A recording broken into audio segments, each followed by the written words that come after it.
Mark, I'll start with a short poem about a subject that you and I have discussed often. It's entitled Ars Poetica, and in English, that's the art of poetry.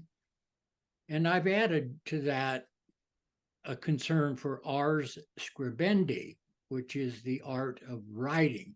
And I do make a distinction between those two. Ars Poetica is much larger in scope. So anyway, this is a response to some things that I read by very, very famous poets. Shakespeare, Auden, and Wilde, I disagree. No idiot's tale signifies nothing. Cynics can never know nothing's value. And poetry can't make nothing happen. That's the end of that one. What the importance of that poem as an introductory poem is that it points out the problems in the English language with the use of the word nothing, which is a huge part of my writing practice. Ruminations about taking nothing personally. That's a huge subject matter, to just introduce that briefly. But I was so aware when Shakespeare has Macbeth say that life is a tale told by an idiot, full of sound and fury, signifying nothing. That really piqued my curiosity. Just hearing that, I thought, signifying nothing. And then when I read Wilde's comment that the cynic knows the price of everything and the value of nothing, once again, know the value of nothing. And then lastly, Auden, when I read in his poem, the line that says, poetry makes nothing happen. So it would be an expansive conversation to elaborate more than that. But what I wanted to do in reading this poem is to illustrate my concern with how the English language, especially by its most gifted practitioners, confounds meanings, especially the meanings of nothing, nobody, and nowhere. I've written many hundreds of pages dealing with that confounding usage. So I thought that would be a good one to open with.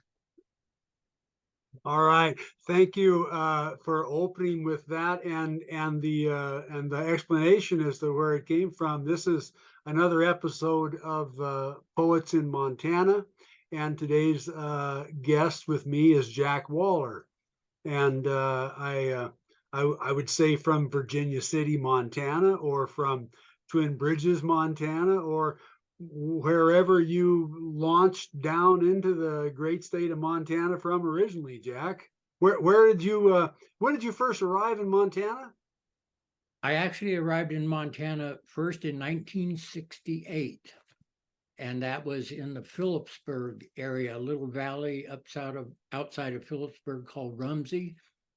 And I came as a hippie from the Bay Area to build my dad a log cabin. He was an elk hunter. So that was my first arrival in Montana. All right. Were you besides doing obvious woodworking, and were you a scribbler back then? Oh, definitely. And way before that, I've been a serious scribbler for 58 years. There you go. I started as a seminary student in a Presbyterian seminary in San Anselmo, California, in 1965. I also left Montana after being there from 68 to 71, and I went back to the Bay Area for economic reasons. But then I went into a master's program in English at San Francisco State, in English and creative writing. And then when I finished that program in 89, I actually moved back to Montana to live in the cabin that I had built for my dad those many years ago. So that whole period of time, I conducted what I've always called a daily writing practice. Yeah, yeah, very cool. And I became aware of you as we sort of bumped into each other in a little a reading series that they used to do in Missoula at the Union Hall called the Garden City Reading Series. And you sort of came over. You were in, of course, that would have been in the mid 90s. So you were in Virginia City. Yes. Yeah, and so you came over with Ed Leahy, and I was up in the Mission Valley and I came down with David Dale, who you and David I think were initially sort of slated, and then David sort of let me piggyback in on that reading. So the three of us did a poetry reading there, and that's when I first became aware of you as a writer and a woodworker, both. Mm-hmm. Right. Yeah, that was a very special event for me because of Ed Leahy and our friendship, but also because it's so rare for me to do anything in public. And that combined with the fact that my approach to poetry, even way back then, was so different. And so what I presented that night, maybe a couple poems, but was a talk on what I consider the reality of poetry. And that's continued to this day, that the etymology is the poet is a maker. And so my whole life as a maker has included writing, but a lot of other makings as well. Right, right. Yeah, I remember one of the things I remember was in terms of material that you had there at that time was a massive sort of album, photo album of woodworking projects, furniture, variety of things that you had created, mainly from natural woods that you found. Right. I actually, my term was tree working because I was working entirely with the natural shapes of contorted lodgepole pine. Yeah. And that was also, I called it tree art. Mm-hmm. And so that it was a combination of describing that making and connecting it with the making in words that I presented that night. Yeah, yeah.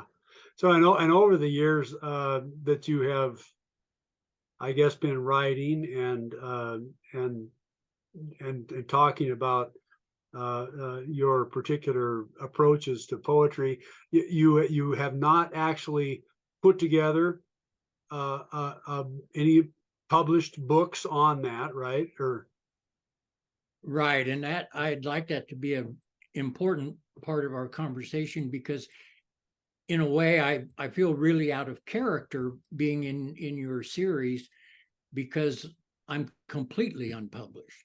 I haven't published a poem, I haven't published a book, and yet I have thousands of pages and 58 years worth of stuff. And I thought it would be an opportunity for me to be the voice for so many writers who write strictly for the intrinsic values, the internal values, the personal values, rather than the extrinsic, the external, the social, cultural. And so in a way, we're on opposite sides of that because you are so public and so productive and so generous with your time and your work and everything, and all the support that you give people now, including me, that I wanted this in a way to be a chance to emphasize the intrinsic values of writing. Yeah. Well, I mean, I think that's I mean, I've one of the things that I've done for a long time has been being involved in schools mainly, but in Mhm. other locations too, in which I was able to then sort of lead people who were not maybe that familiar with the idea of writing poems or maybe even journal, diary, whatever you want to call the art of intrinsic thinking, capturing on paper, and doing those kinds of things. And it's so. I mean, I've looked at the benefits of those those acts of capturing the intrinsic thoughts on paper for quite some time now, and it's everybody's a poet. Right. That's a great point. Yes. Everybody should capture their thoughts on paper, if nothing else for their own benefit, but posterity's sake.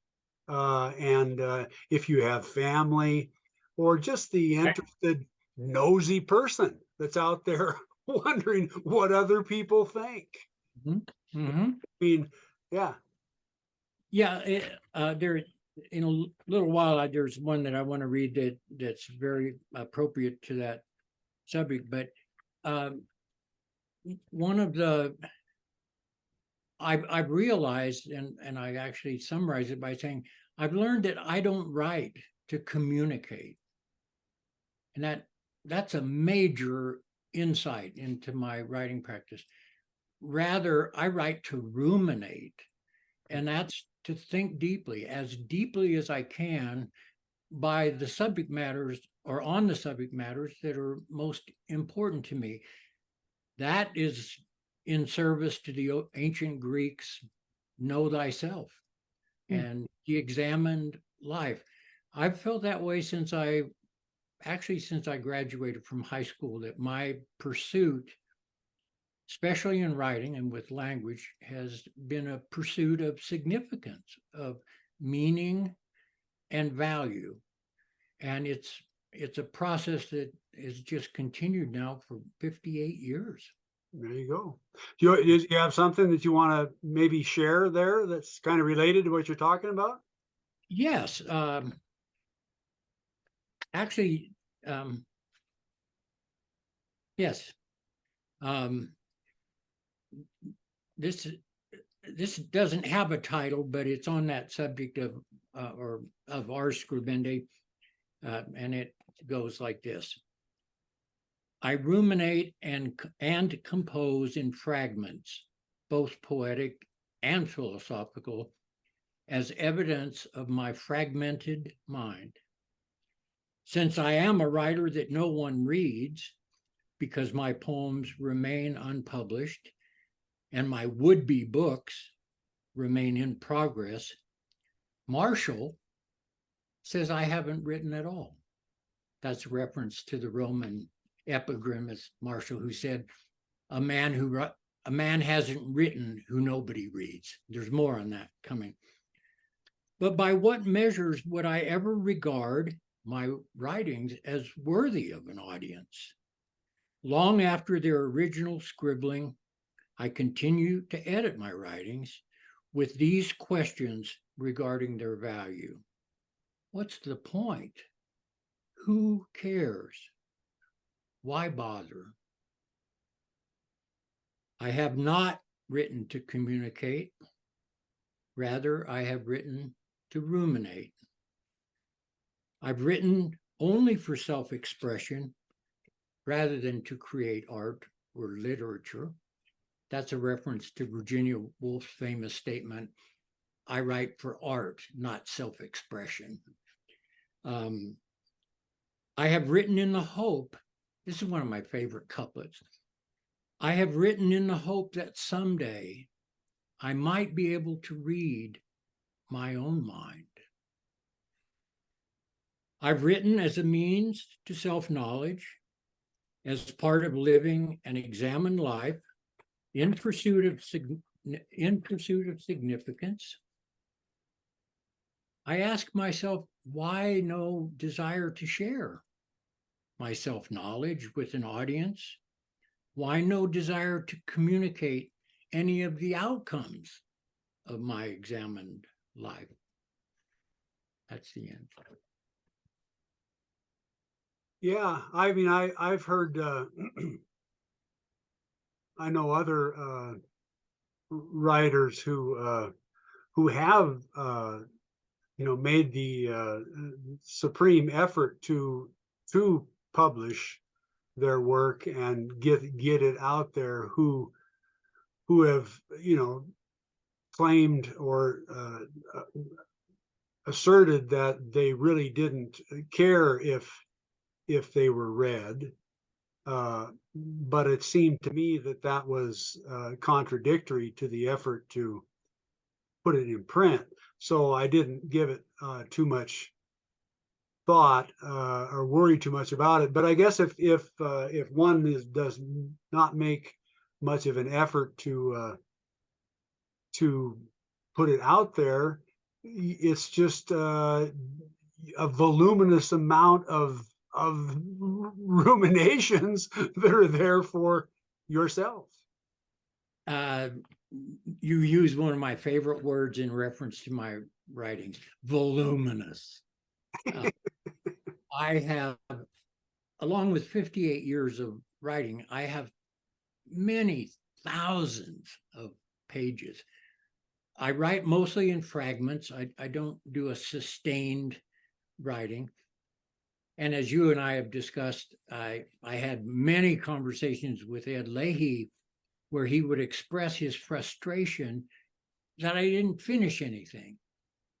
And he said, I don't get it. Why do you keep writing on all these different things and you don't finish anything?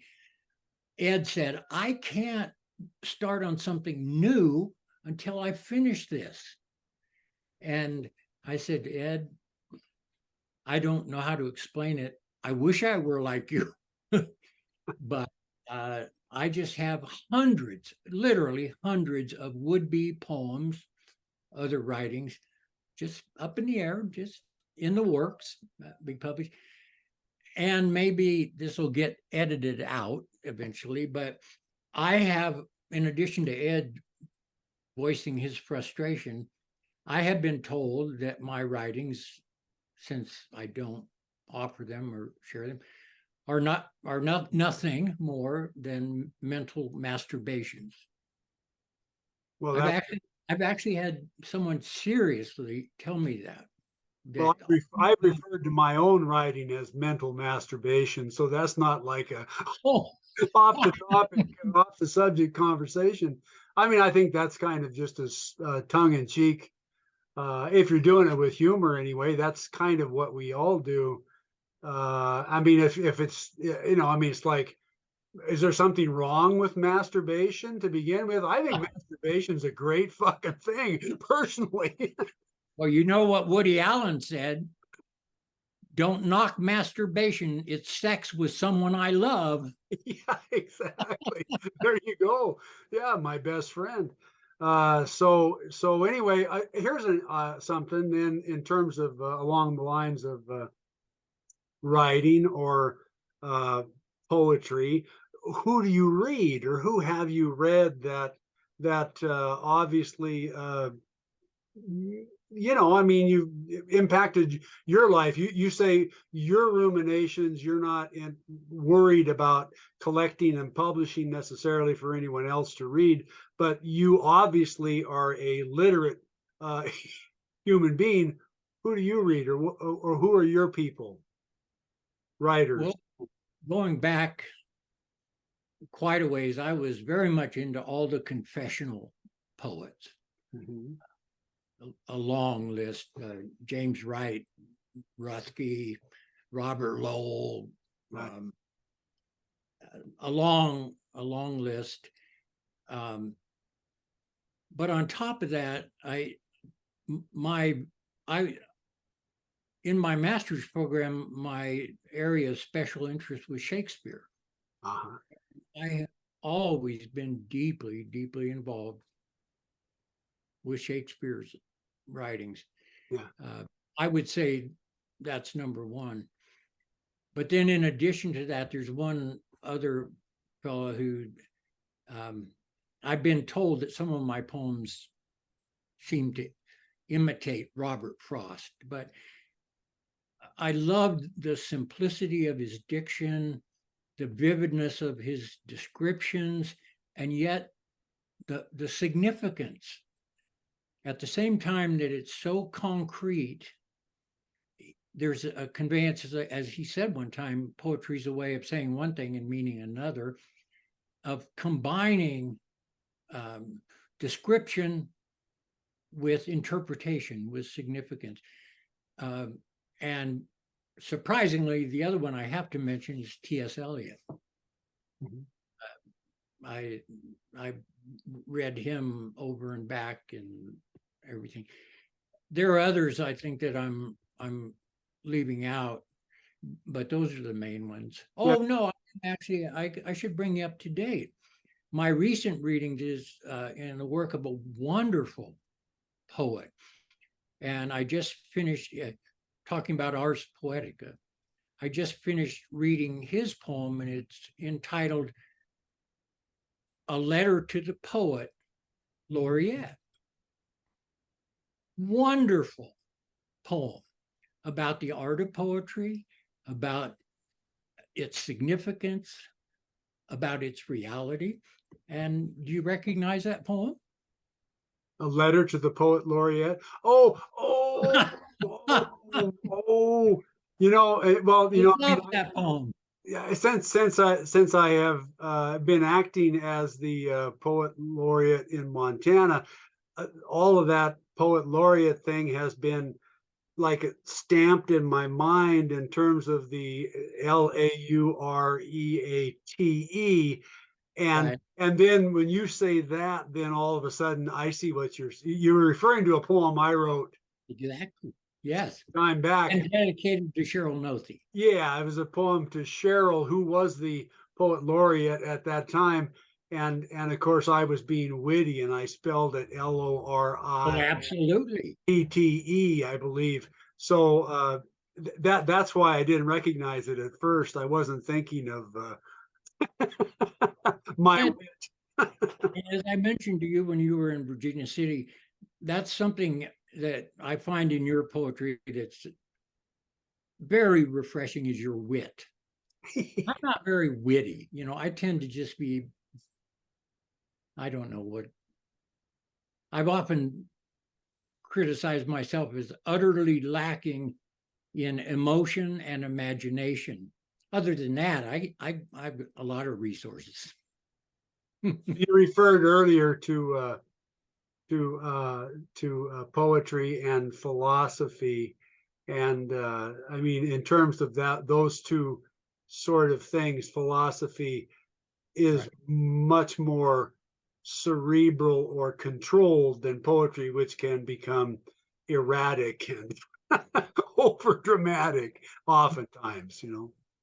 Well, that's why I use the term, and I don't use it lightly, that I'm a ruminant, not a poet. Yeah.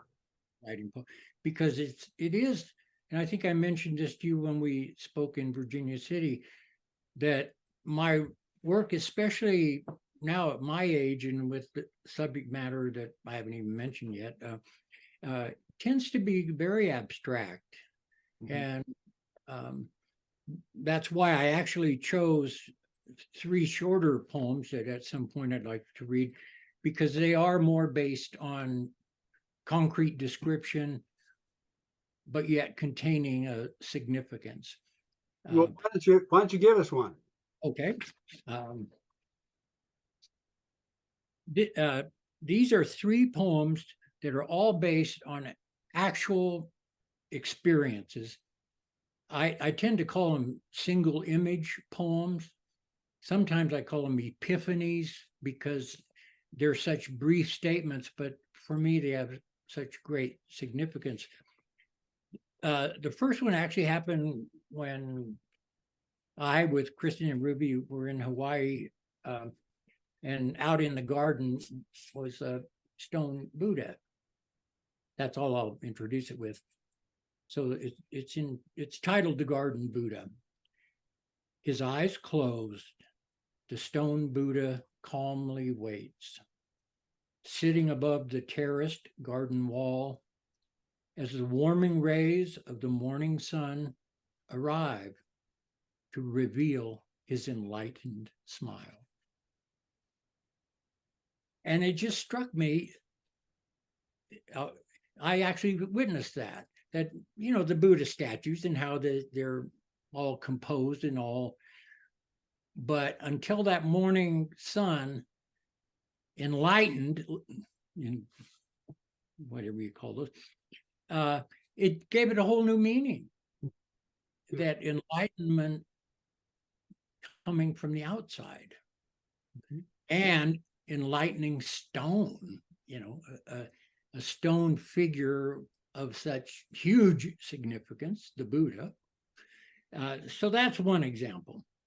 The second one is titled Ruminations on a Trapped Spider. This has happened often, but it starts, as I stand over the bathroom sink, looking down upon a trapped spider that easily slid down the porcelain in search of water, but now is unable to climb out of the slippery bowl. It cannot know that I am deciding to save it from the drain hole, or that I am reaching for toilet paper to provide a ramp with traction. As the spider tries to flee from my help, it cannot know I've decided to leave by putting a paper in the sink for it to climb, and plan to return later in hopes to only find the paper in the sink. My brother Lonnie would ruminate on this as analogous to us as unknowing humans being watched and helped by a superior being. And for those moments, I was the higher power. God with a roll of toilet paper. Yeah. Yeah. Okay. This one, I actually wrote this for an artist who lives in Dillon, whose work I really admire, and her name's Bertie Hall, and she does really incredible landscape paintings. And I'll just go ahead and read this, and you'll make the connection. It's titled A Voluptuous Landscape. Viewing the lovely Mount Tamalpais, its voluptuous landscape in profile, resting in twin peaks, pinnacles rising above its supine slopes, mounds and crevices, and opening wide into the valley below, and panoramic oceanic repose. So the Mount, that's not a reference. What is that? Where is that? Mount Tamalpais is an actual mount in Marin County that I lived on the side of it for years. Okay. And it's actually the mythology behind it is that the indigenous people there considered it lying, I guess, laying, a lying maiden. That was their mythology. Okay. And so, and it is, I mean, those, obviously in terms of female anatomy, mounds and crevices and slopes and yeah, and there are like sort of two peaks, or oh yeah, breasts. Yeah, but I mean, so I mean, but the mountain is a double sort of peaked. It's a long panoramic. It's actually a very short range, but it's I just see. designated as Mount Right, Tamalpais, but it has all those features sloping, and it's right on the coast. The ocean is right, right there. right, right. Um, It made me think of. I don't know if you're familiar with the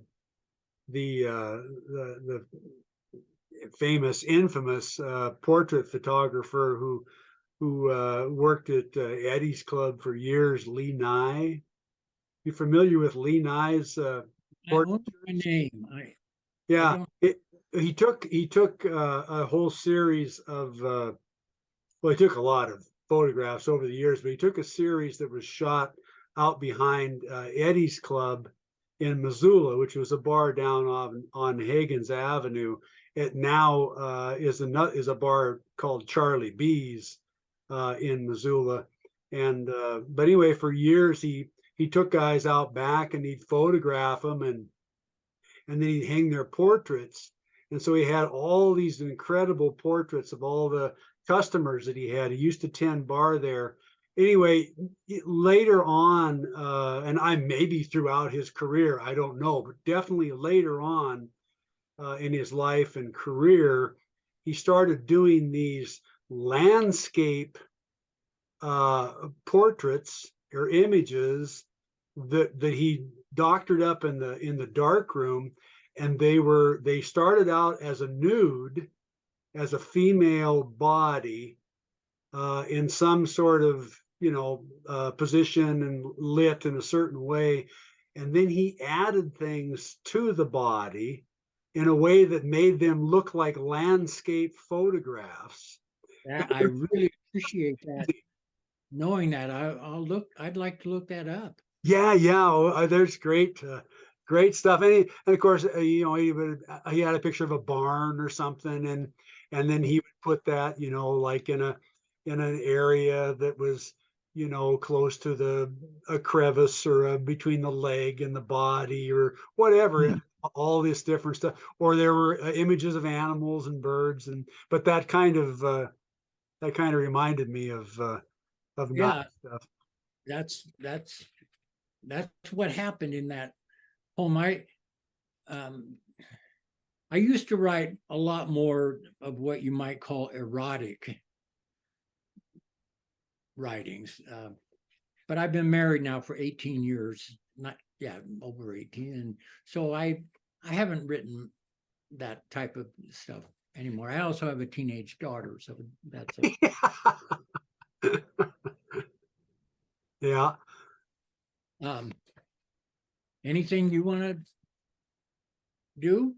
Well, no, I mean, if you have something you'd like to talk about or something else that you want to read, I think that's a good idea. Uh, well, yeah. Um, I guess part of what we mentioned, um, and I want to comment too. I noticed in all the conversations I've watched that you've conducted, it seems like you're doing a kind of Edward Curtis thing of documenting the soon to disappear poets. I did see your Facebook page today about the young poet and his first place finish and all that. Uh, but at my age, soon to be 81, my thoughts are a lot on mortality, Yeah.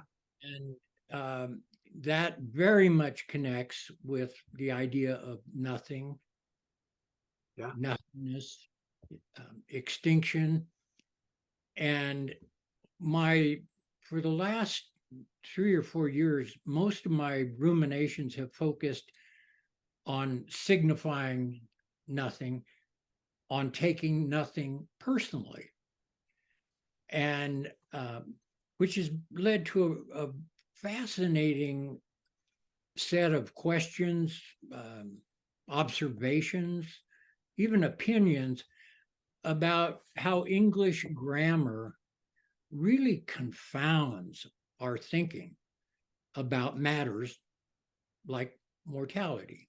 Mhm. And what I became aware of is that how we think, and of course, then how we talk or how we write, is determined. I got that wrong. What we think about mortality, about ultimate matters, what we think is determined by how we think. Mhm. So I become, in my ruminations, very engaged with grammar. And part of it was, I mentioned Shakespeare, Wild and Auden just a minute ago, but Lewis Carroll just amazed me. He was a mathematician and a logician, but his treatment of grammar in Alice in Wonderland was so incredibly insightful, humorous, and that's in large part what set me off in this direction. You know, I don't have the entire text, but you know, the king asked the messenger, "Who did you see on the road?" And the messenger said, "I saw nobody." And the king said, "That's remarkable. You saw nobody? In such light, I don't think I could possibly see nobody." And there's an example of a positive statement, "I saw nobody," that essentially is a negative meaning. And I've come across almost exclusively when we use the words nothing, nobody, and nowhere, it's in the making of positive and definite statements that in fact have negative and indefinite meanings. Mhm. And so that's part of what I wanted to share with you now. Ruby, our daughter, uh, does really well in English in school. And one day in class, there was an excerpt from, I think it was a short story they were reading, where the narrator of the story was talking about nothing. And so the teacher, who I've met and really like, said, "What seems odd about this person using the word nothing this way?" And so Ruby spoke up and said, "Well, because nothing is confused with something, because a definition of nothing is something that doesn't exist." And the teacher said, "Well, my goodness, how did you?" And she said, "My dad thinks about nothing all the time." Okay, let's see. I think what I would, um, I'll read this one that it's called An Audience with Nobody. And the first section is a matter of questions, and the second is a matter of opinions. The questions: if, as the author of Ruminations, I lack expertise and authority, philosophical or scientific, then why would nobody care to read them?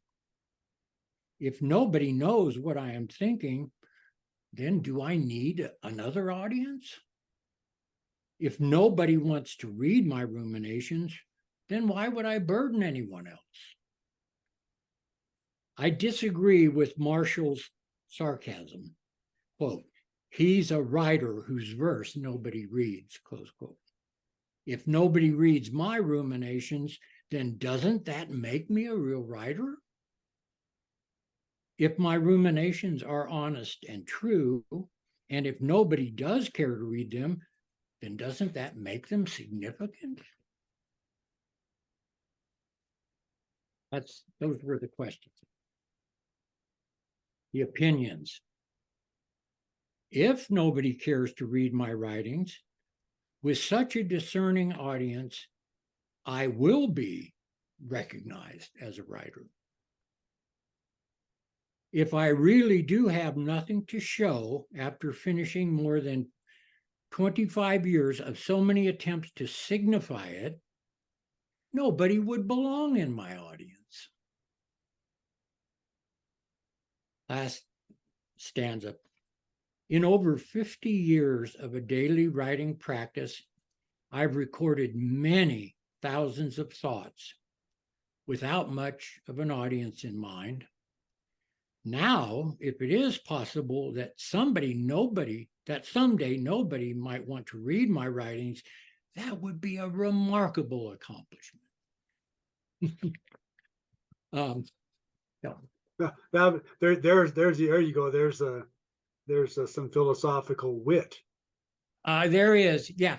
And some of my ruminations are actually, they're humorous because the usage of those three pronouns, nothing, nobody, nowhere, is so confounded. And that's what Lewis Carroll turned me on to. Sure. And Yeah.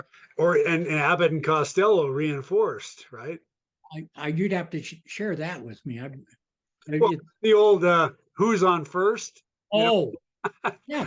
I don't know. No, he's on third or whatever, and then back and forth. I do remember that now. That was quite a witty routine. Yeah.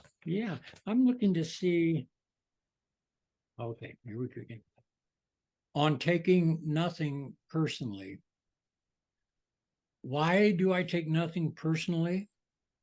Because it matters significantly as stating both meaningful and worthy questions, observations, and opinions. I care more and more about less and less, and ultimately about nothingness. These ruminations are the evidence of my taking nothing personally. Since nothing is significant to me, I have tried to take it personally to signify my own insignificance. These days, it seems that what is left for me, what remains utmost in my rumination, are attempts to signify the sense of my personal insignificance. I must then take nothing personally. If my taking nothing personally leads me to a good disillusionment, because I am willy-nilly a philosopher, doubly determined, both fated and free, nothing matters ultimately to me. And that again is why I take it personally. I write to signify myself, to find some meaning and importance in the fact of my personal insignificance.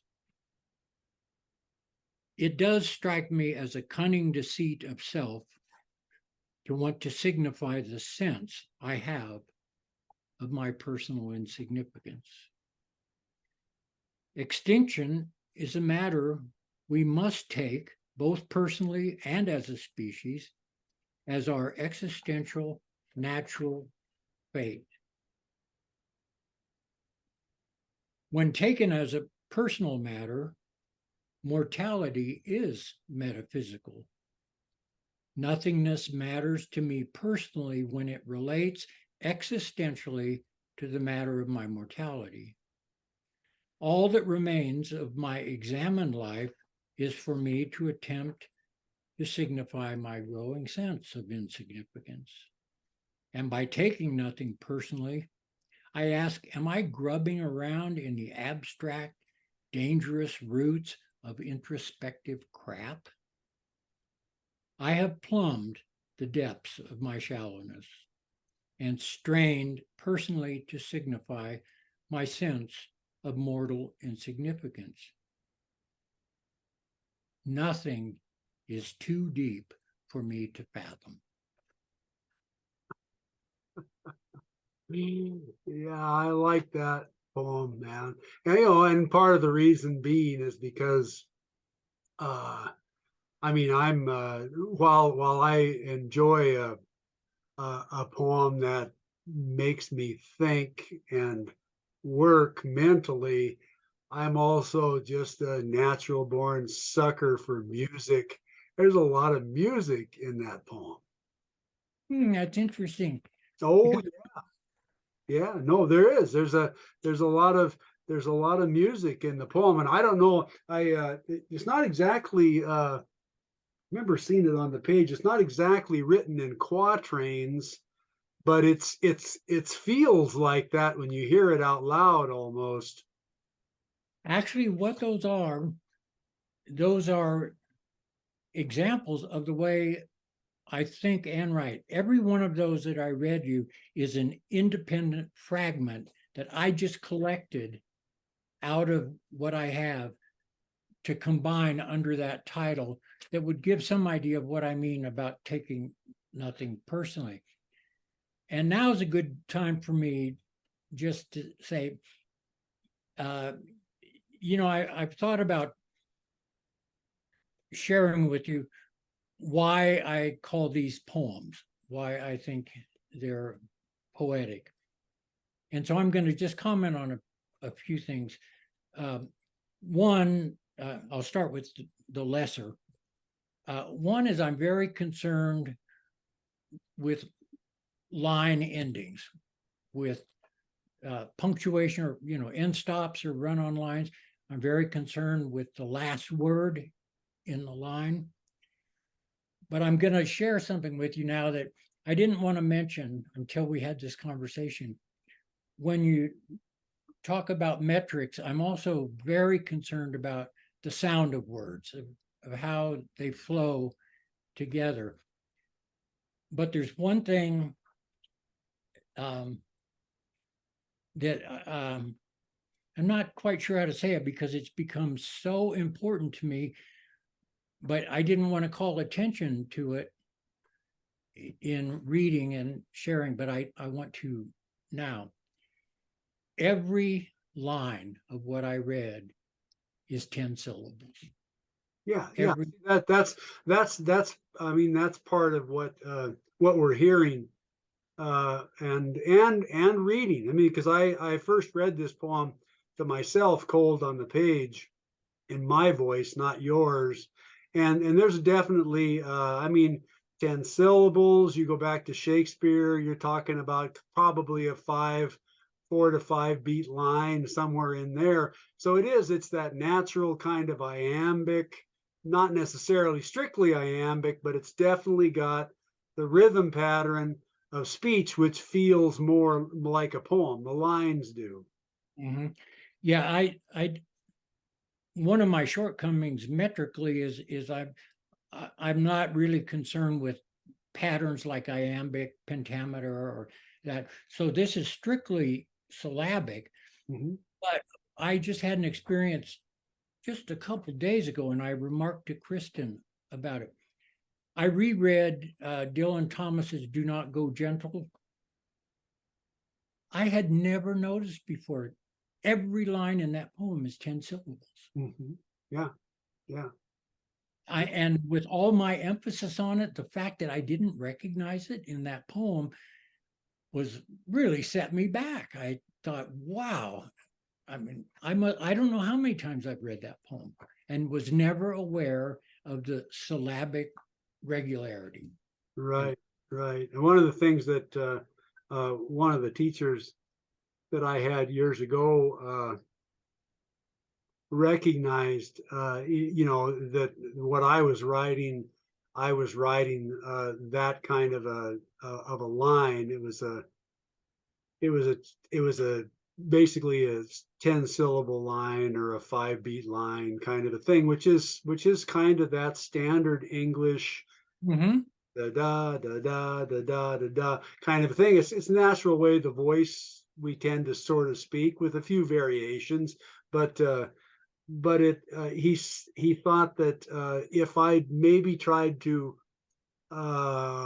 mess with the syllabic construction of the lines, I might somehow change up my my whole pattern in a way that would be that wouldn't look so much like maybe some of my predecessors that I was probably writing back to. I'm a copycat. I have been all my life, I think, in a way. I mean, it's like I read something and I want to respond to it. You know, I want to write back at it. So I'm a that kind of a writer. You know, I mean, it's like I'm the kid that used to watch Gunsmoke and then go out and get after it was over, get my gun belt on and the standoff in the street and pow, pow, pow. You know, I mean, that kind of a person. So he had me start focusing on like 7, 9, 11 syllable lines as opposed to the old fashioned, the way I was kind of, and it really sort of altered my way of thinking and it kind of opened things up a little bit. So, I mean, I really appreciated he brought my attention to that sort of syllabic thing. Right.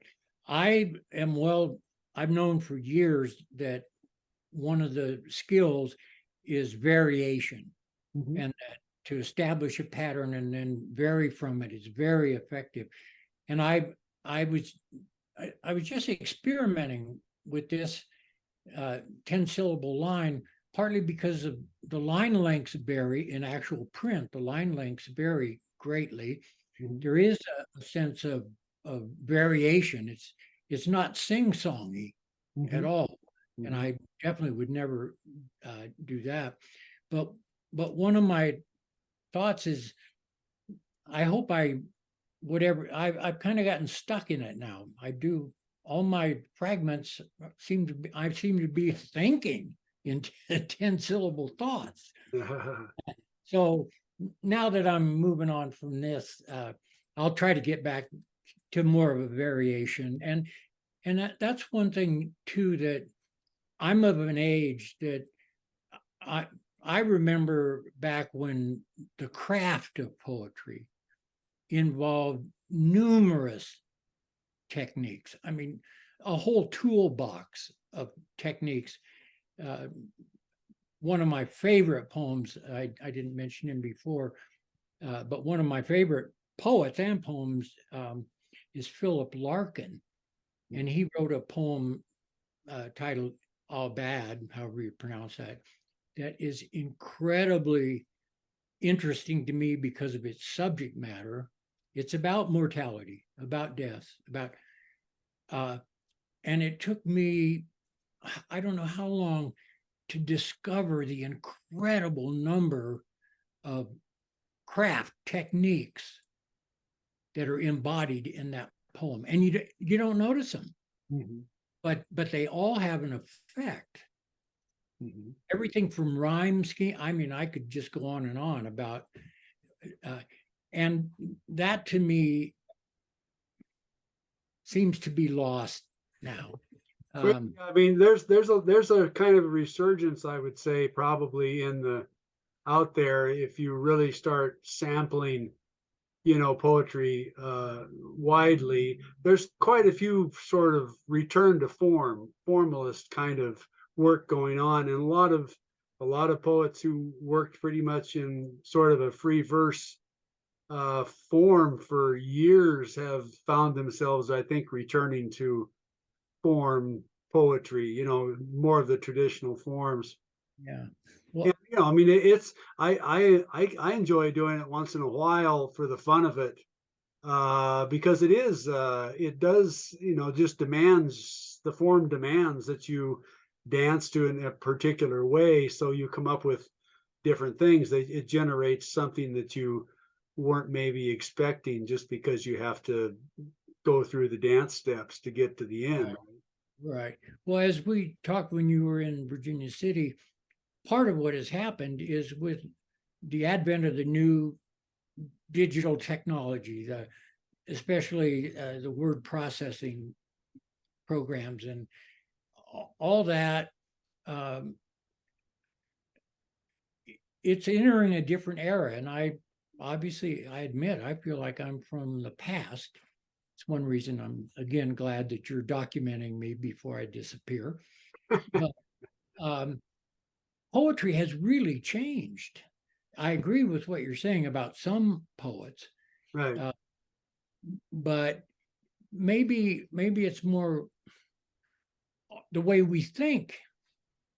Yeah, well, obviously technology does alter the way people think, and we're talking about new generations of people born into a technological world. Yeah. It's just different. I know that people our age a lot of times worry about the loss of what they consider, like reading, and more of the hands-on consumption of printed material and then producing it. I mean, so much of I know young people work on their phones. I mean, well, so much of everything exists on a phone in today's world, or this palm of the hand, whatever that will morph into in the next 30 or 40 years. Who knows? Artificial intelligence, right? Yes, yes. And it's important for me to be realistic about my place in that transition. Yeah. And Yeah. I, Well, I mean, this has been a delight, Jack. I am glad that we managed to get together and do the long distance connection and chat a bit about your work and poetry in general. But thank you for joining us and bringing the intrinsic voice of the population, those people hiding all those goddamn poems from us. well, and once again, thank you for all your work. Yeah. Greatly appreciated. All right. Well, then I should probably say to the rest of you, stay tuned. In the next few weeks, you'll see another edition of Poets in Montana. We'll see you then. Thanks, Jack.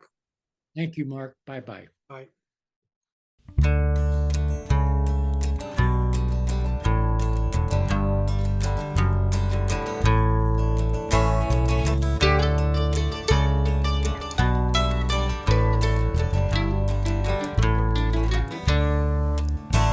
Got a lifetime filled